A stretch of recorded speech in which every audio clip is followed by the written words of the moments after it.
Old homes make old noises. I don't remember much about living with both of my parents. My very first memory is that of my mother sitting in a sunchair on the front porch, listening to the radio, napping behind her wide sunglasses. I was sitting next to her with a pink dino plushie, quietly playing. I would look up at her and she'd be so still, as if paralyzed by the sun. I remember imagining her never moving again, that she would stay in that chair forever, never to play with me. But as soon as I felt that sad little tang in my heart, she'd rustle from her sleep and comfort me. She was right there. Everything was okay. For now. I don't remember their separation or why it happened. I was very young. My mother was moving out, and they decided I was to stay with my dad. There was no big fight, no screaming, just 4 large suitcases loaded into a red Toyota, a kiss on the cheek, and a wave goodbye. That was it. Like she was going to the store. I was too young to understand, but I knew I should be sad. I could feel it. She wanted to visit, but she lived on the other side of the country. She would send me postcards and presents, but I didn't get to see her. My father met a new woman, and I wouldn't call her mom. She turned it into everything but name. It's just how these stories go sometimes. But things are rarely so simple. I learned that the year I turned 12. My father passed away in an accident. They pulled me out of school to tell me, and it felt like falling into a nightmare. You start to question everything. Every sensation becomes unreal as you look for anything to convince you it's a dream. I couldn't fathom it. After that, things went fast. My stepmother fought to get custody of me, but we didn't have the papers. I was technically adopted. We talked about it, but we never went through with it. As such, the next in line to care for me was my biological mother, on the other side of the country. They contacted her, fully expecting her to relinquish custody. But that's not what happened. She said yes. So I was pulled out of school, had my room packed up, and sent across the country. Wyoming to Florida. By the time I got there, I was still in a daze. It had all gone by so fast. I had a hard time adjusting. It was one thing being told that everyone loves you and wants to take care of you, but it's another feeling entirely when you see your life being put into boxes. You get some perspective, and it's a strange perspective to grasp at that age. The first thing I saw when I arrived at my mother's house near Crystal River was a sunchair. Not the same one she had at the back of our house when I was little, but the same kind. There was also a little table with a battery-powered radio and an ashtray. I don't remember that she smoked, but then again, I barely remembered her at all. When she came running out of the house, it was hard to see her as Mom. To me, she was just Aileen. Even with the sunglasses and the outstretched arms, she looked nothing like I remembered her. Still, she swept me up, kissed me, and assured me. "It's gonna be okay, baby girl," she sobbed. "It's all gonna be okay." It was an old house, much older than the one we'd lived in. 2 floors. Every room had these wooden panels that looked like they'd topple over from a stiff breeze. It was clean and well kept, but there were certain spots and corners that had a slight tinge of mildew. Lots of pictures on the walls, mostly of herself, but a few of me and Dad as well. No other men, it seemed. A couple of friends, perhaps. "We're gonna have so much fun," she assured me. "I'll show you around town. You can swim with manatees here." "Yeah," I said. "I read it in an article." "Well, ain't that exciting, huh?" She showed me my room, talking about everything and nothing at the same time. I could tell she was nervous, but I couldn't fault her for trying to keep a straight face. She could probably tell I wasn't okay. Then again, would I ever be? Those first few days were a blur. I had a room with a nice bed.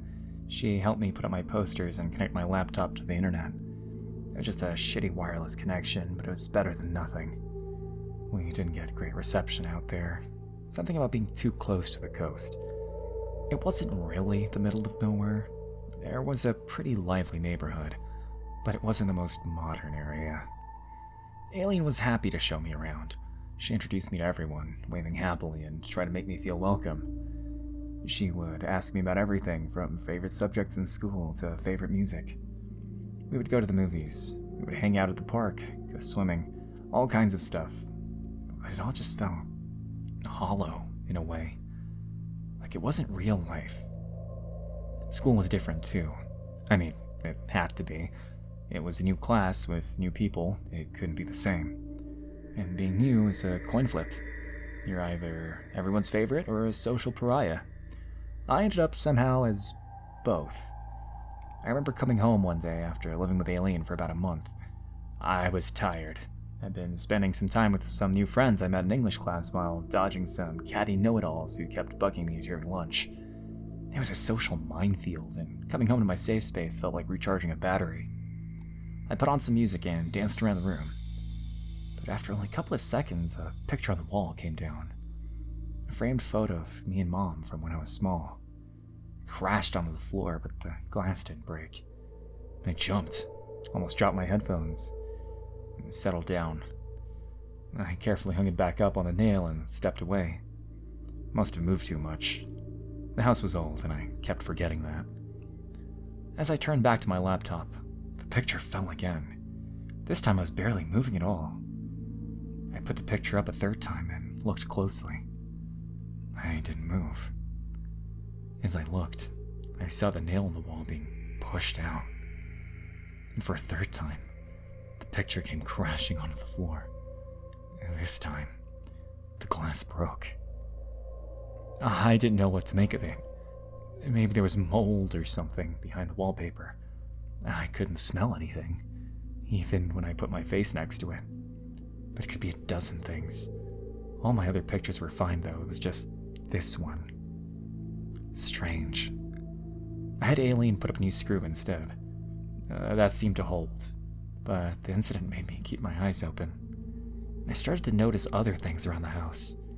For example, if you went into the basement, you could hear this strange pitter-patter behind the dryer. I figured it was rats, but it seemed a little too clean. Besides, Aileen had never mentioned there being rats, and she talked a lot. But I tried my best not to think about it. An old house makes noises, that's nothing new. I wasn't living in a ghost story. No one is. But then there was the pantry. The kitchen had an old sort of walk-in pantry for storing dried goods, but it was more like a closet, if anything. Aileen used it to store things for baking. She rarely used it, and I rarely left my room. But the few times I went down to the kitchen, I'd grab a handful of almonds or some raisins for a quick snack. Every now and then, I'd hear something. Sometimes it'd sound like a closing door, other times it'd be a quick tap on the wall. This one time, a bag of flour flew off the shelf as I opened the door. Sometimes I'd just stay and listen. And when I did, I could almost always hear something on the other side. Something moving. Crinkling paper bags, a rasping, like something heavy being dragged against the hollow wood. I mentioned this to Aileen during one of our dinners. She had made some pasta carbonara. "I think you got rats or something," I said. "Rats?" she chuckled. "There's no rats." "Well, you got something," I said. "In there." I nodded at the pantry. She frowned a little and went over to check, turning over a couple of bags and a sack of potatoes. "I don't see anything," she said. "You sure?" "You gotta listen," I said. "You don't see it, you hear it." "I'll have to take your word for it." We finished dinner in silence, but I could tell this bothered her. She kept looking over at the pantry every now and then, as if waiting for it to expose itself. She would keep doing this on and off for the next few days. I'd see her standing in the kitchen, still as a statue, listening. She'd shush me if I got too close. I heard it, she'd tell me. I swear I heard it. At least I wasn't the only one. But Aileen was taking it much harder than I was. For me, it was just a bit weird, and I'd figured she'd call the exterminator. But she was taking it into her own hands. She couldn't have something destroy her picture-perfect future with her estranged daughter, after all. So her newfound obsession turned from a strange quirk to downright invasive. After about a week, she was fed up and had begun breaking wood panels in the pantry to check the wall. She was convinced there was some kind of burrow hidden behind it. But she didn't find anything. Aileen would rip out the entire pantry, leaving items on the kitchen table. I'd have nowhere to sit for dinner, so I started eating in my room. I'd hear her go crazy downstairs with power tools, ripping into the wall. It'd make the entire house shake. Now pictures were falling off the wall, and I couldn't tell if it was from the house or from Aileen. And one day as I got home from school, she met me in the hall. She had these big safety goggles on, and her eyes were going wide. I found it, she said. Come on, I'll show you. I just gotta put this away. No, she insisted. It'll just take a second. She took me by the arm. I pulled away, giving her a cold look. I want to put this away, I repeated. She looked me up and down, and she took a deep breath and nodded. All right, just hurry. She had torn out the back wall of the pantry and taken down the shelves. Turns out the back wall was just a thin wooden layer, some insulation, and then a hollow space. It was about 2 feet wide and went through most of the walls. I think they skimped on insulation when they built this place, she said. Something's hiding up there. I told you, rats. It's not rats, she snapped at me, slamming her fist in the wall. My heart skipped a beat as I stepped back. She was breathing heavily. She wasn't blinking. I'm not telling you again, she continued. There are no rats. There have never been rats. This is a good house. Okay, fine, I mumbled. It's not rats. She didn't say anything. She just adjusted her safety goggles, picked up her cordless saw, and got back to it. I ended up staying in my room more often than not. Aileen kept working on the downstairs bathroom, tearing up the tiled floor to check underneath. Of course she didn't find anything. Every day she'd suggest something new. Maybe there were raccoons, opossums, maybe snakes. Looking deep enough under the floor, she even found that they had been insulated with old newspapers and sacks of dry grass and blue sunflowers. Something regional, I guess. Aileen was furious. For all the years I've lived here, I've never had these problems, she said. I don't know why it started now. It just doesn't make any sense. It's not a big deal, I assured her. It's probably nothing. But it's not nothing though, is it? It's something. We both heard it. Yeah, but who cares? You're tearing up the house. Better me than them. We barely talked for a whole week. She would still help me around the house when she could, but as soon as the bare necessities were out of the way, she'd go back up to tearing up the floor. She tried using traps, poison, but wouldn't catch anything. One day, I found her sitting on a pile of debris in the hallway. She was exhausted. She had dark circles under her eyes. I felt a bit sorry for her, so I sat down on the staircase to keep her company. You should give it a rest, I said. Not like give up, just take a break. I'm good, she panted. Just give me a sec.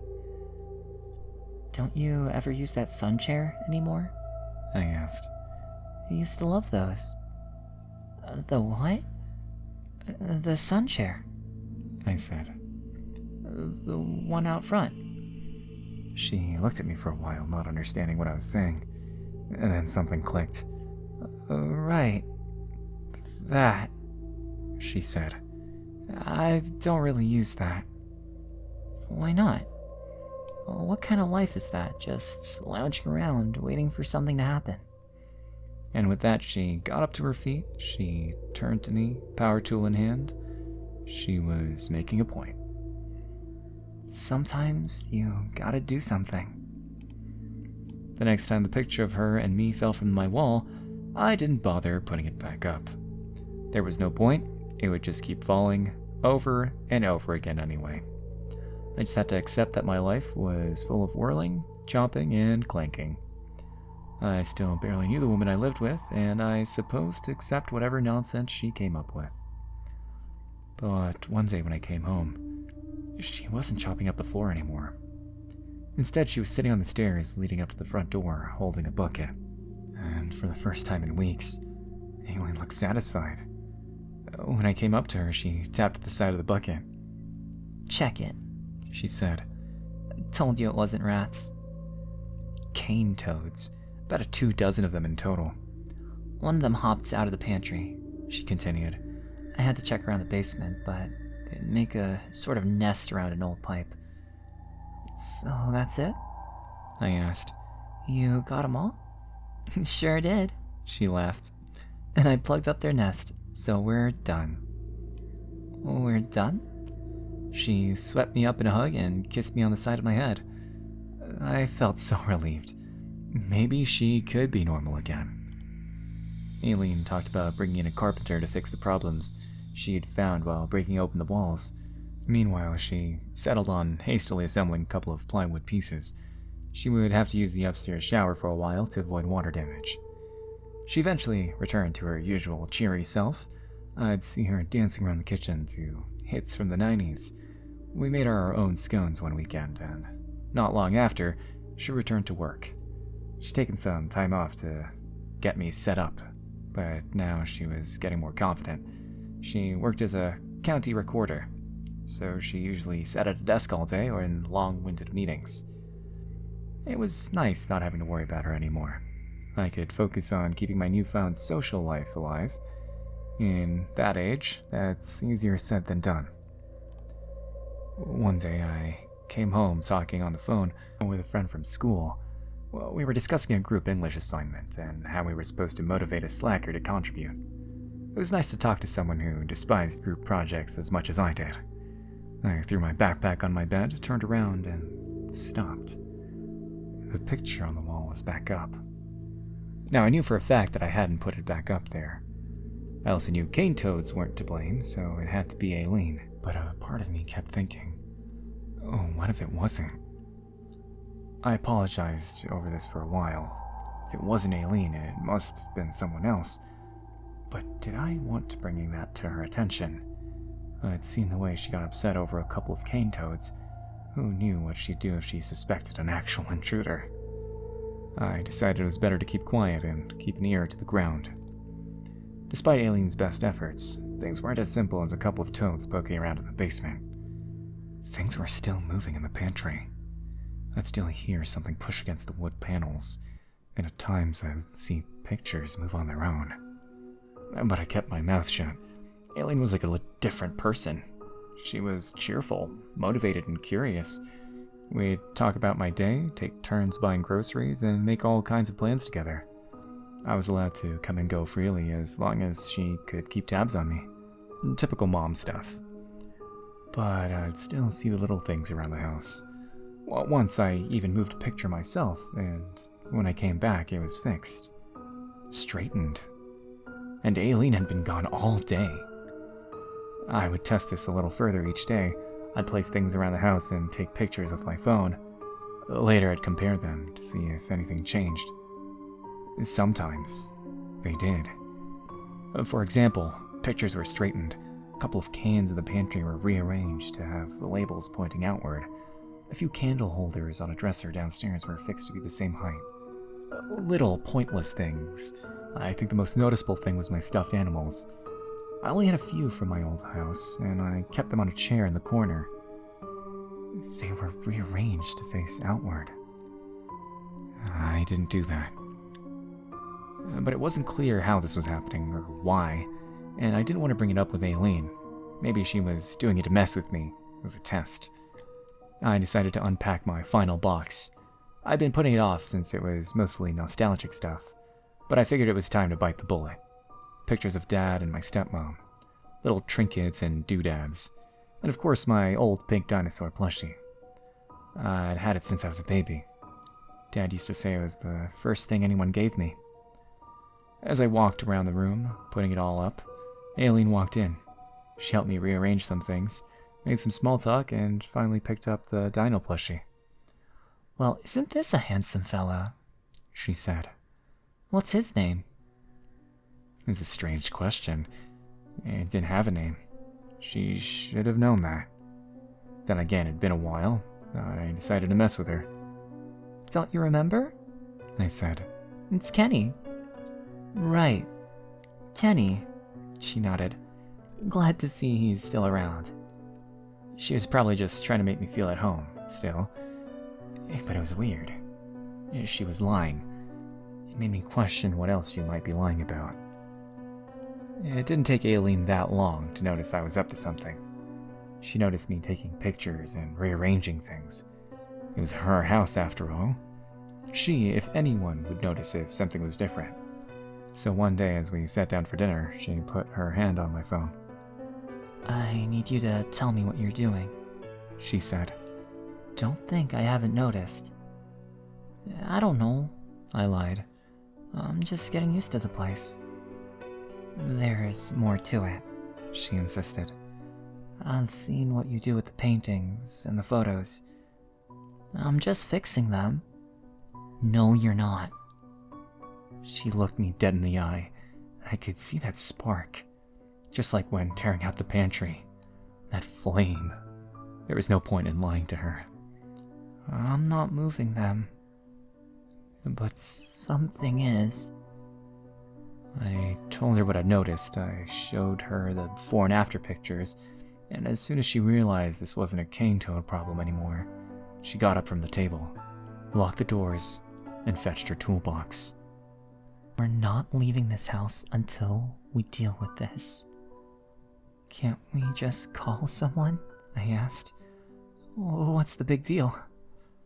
"No, we can't," Aileen said. "We're dealing with this. I'm dealing with this." "Well, I'm gonna go ahead and call someone." She snatched the phone from my hands, stepped into the pantry, and dropped it into the space between the walls. Before I could protest, she had her hand up in a shush. "This is serious," she said, "and we need to deal with this." This time she wasn't taking any half measures. She was tearing out walls, calling out to whatever intruder she'd imagined. She'd wake up at random times in the night, silently walking around the house, watching. She'd keep my bedroom door locked to make sure there were no distractions. Then she got a gun. Maybe she'd always had one, but now she walked around with it. Her reasoning was there was an intruder and she needed to defend us. She would deal with this, one way or the other.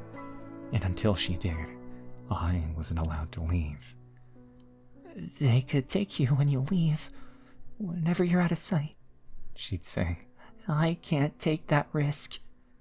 So for days on end, there'd be no internet, no phone, nothing but power tools and random shouts, threats, smacks, screams, all directed at this invisible foe. And yet, at night, little things would still change, but never in a way that Aileen would notice. Then one morning, I woke up to this strange sound, a little vibration. I looked to the side, only to find my cell phone laying on the nightstand. It was a bit dirty and it had a crack in the corner, but it was functional. I thought that maybe Aileen was done, and this was a peace offering. I walked into the hallway only to see her using a screwdriver to remove an outlet from the wall. I quickly hid the phone behind my back, but I was a bit too quick on the draw. It slipped out of my hand and sailed across the floor, into my room. Aileen looked up. "What was that?" I couldn't make up an excuse fast enough. She got up and pushed past me, almost launching me down the stairs. She picked up my phone from the floor and looked at me with disbelief. "Are you messing with me?" she asked. "Is this a joke to you?" No, I said. It was just there. I am your mother, she bellowed. You don't lie to me like this. You mean like how you lied to me about Kenny? She shook her head and frowned. Kenny? She asked. The dinosaur, I snapped back. He doesn't have a name, but you keep pretending.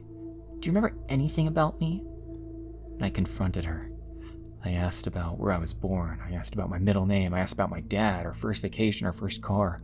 A couple of things she could answer. A couple of them she couldn't. Maybe she was too surprised to think clearly. You used to lay in your sunchair on the front porch, I said. What did you used to drink when you did? This is ridiculous. You drank your favorite drink every time you went out. What was it? Campari and orange juice, she sighed. That's my favorite drink. I get that all the time. Wrong. You never drank while watching me. You never once did. We just looked at each other.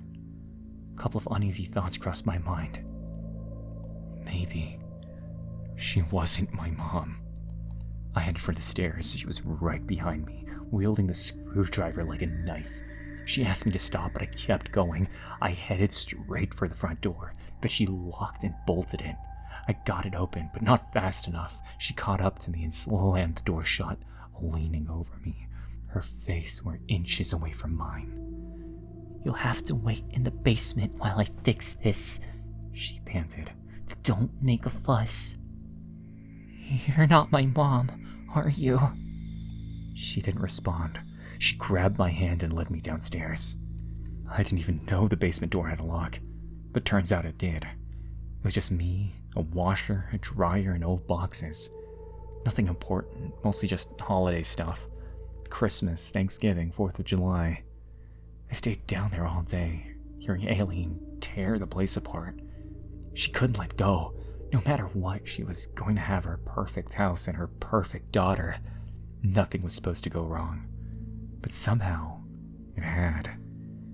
Maybe she thought I would forget about the whole thing, and if she just finished up quickly, hell, maybe she was planning on getting me something really, really nice.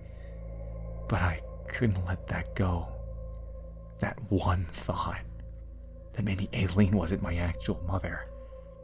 Maybe she was just some woman living here. But she had the pictures. There was mail addressed to her from years back in the basement boxes. I couldn't make sense of it. So I waited for hours. Aileen's frustration grew louder and violent. I could hear her throw things, knock over furniture, and yell at the walls. What do you want? She'd scream. Who are you? She was still using her power tools, cutting in the walls, the furniture. I could hear something falling apart, something thumping down the stairs. And with every crash, Aileen would get angrier, until finally, she'd break down crying, hysterically, in the hallway above. I tried not to listen. I had no idea what she was capable of anymore. So instead, I brought out one of the old boxes and browsed. Old bills, newspaper cancellations, birthday cards, all kinds of everyday things. I didn't even bother to read most of them. They were all addressed to Aileen, and there was nothing more to it. Little bits and bobs of a life well lived. I stopped at a couple of birthday cards. There were a couple from me. I sent her one on her 40th birthday, and it was there. There were invitations to weddings, Christmas cards, well wishes, even a couple of get well soon cards from when she had her appendix taken out. But underneath, I find something strange. A custom print. Good luck on the move, one card said. We'll miss you. I turned it over. 3 friends looking into the camera. 2 looking sarcastically sad, and a 3rd woman rolling her eyes. Addressed a couple of years ago. But the woman in the middle, the one it was clearly addressed to, wasn't Aileen. It was a stranger holding a fruity drink. And who had the same eyes as me. The Aileen I knew was off to the side. A friend. The card was signed Bella and Laura. The woman on the right was Laura, not Aileen. I dropped the card on the floor and looked up. I was in a stranger's house. Someone who knew my real mother had taken her place, and that person was freaking out upstairs, armed with power tools. I had no idea how much danger I was in, but I could feel it. My body tensed up. Every breath felt colder, sharper. My legs grew restless, getting ready to run. I had to do something. I put the box back on the shelf. She didn't need to know that I knew. I looked for a tool, something to pop the door open with, but there was nothing. She'd made sure of that. I thought maybe I could break open something from the washer and use it as a lockpick, or something, anything. But the door popped open. Pop. Aileen didn't do that. No one did. It was just open. I walked up the stairs, carefully looking out. Aileen was moving around upstairs. It couldn't have been her. I opened the door, took a few steps outside, and headed for the front door. Then, the floor creaked. I stopped and held my breath. Then, footsteps. Aileen came running down the stairs. I threw myself on the front door, and this time I got it open in time.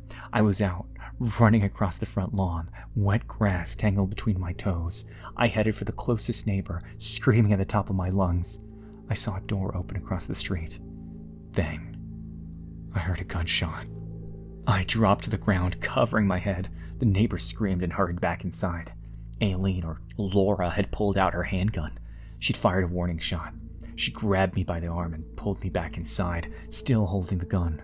Perfectly cut grass stuck to my face. I was dragged past the forgotten sunchair. I live here now. She yelled through gritted teeth. She moved. I live here now. You don't get to pick your mom. She pulled me back inside and locked the door. She took me upstairs in my bedroom and locked that door too. We sat down across from each other on the floor, with a gun casually pointed my way.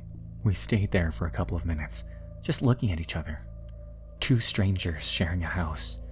She looked different in the dark. I could see it now. I wanted to make things perfect, she sighed. It was supposed to be different this time.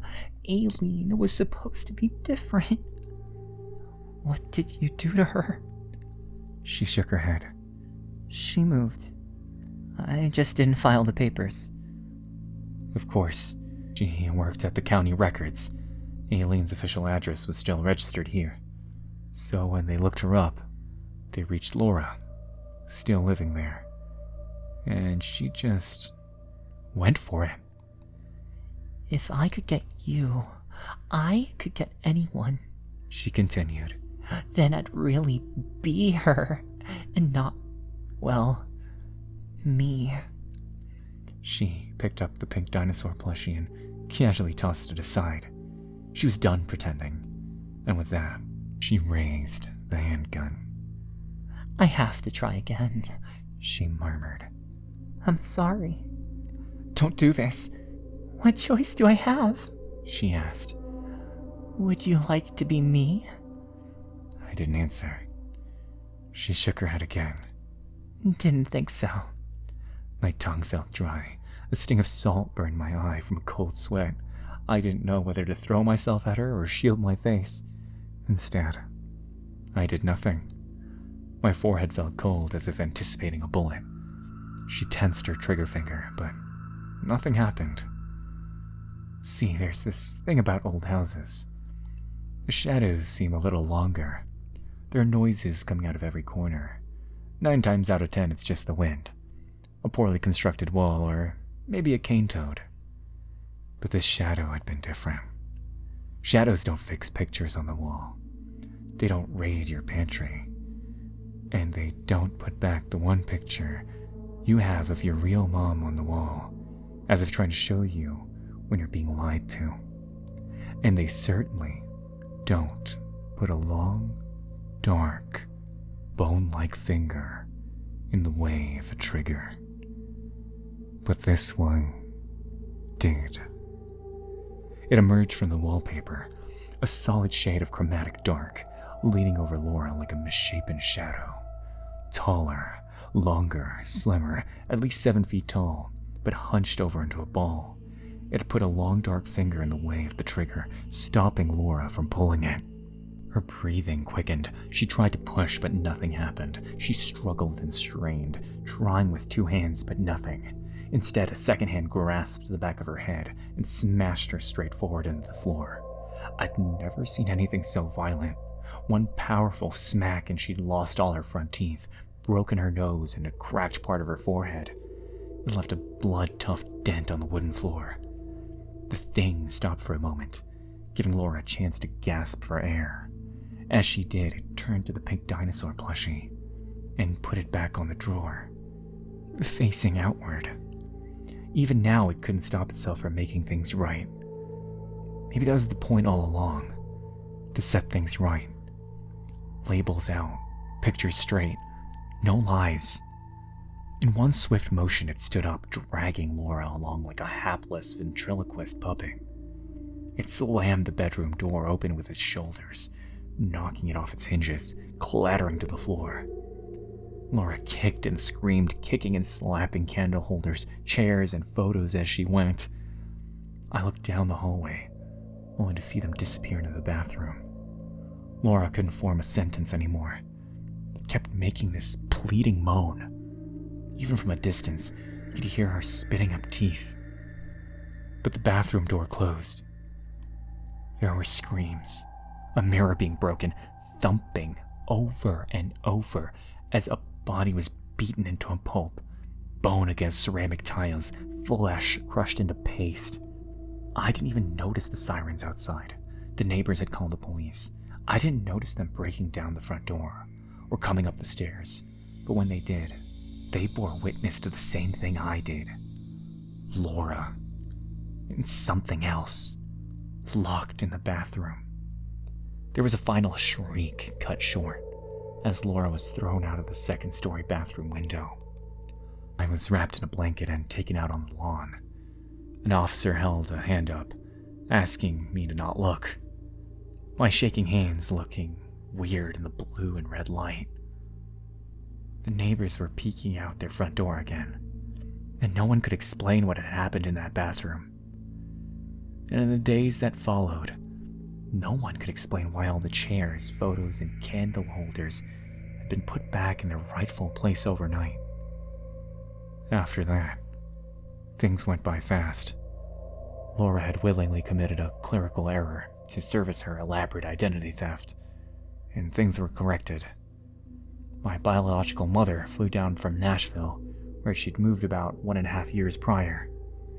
A couple of her boxes had gotten lost in the move, and she'd been fighting to get her paperwork in order. Apparently, it was as if someone had been actively fighting her efforts. Imagine that. Moving in with her is another story in itself, a rather mundane one, but she still lounged in her sunchair, listening to her radio. She had her favorite drink on the weekends, and she knew that my pink dinosaur plushie didn't need a name to be my favorite thing. It wasn't much, but it was real. Today I'm 27 years old.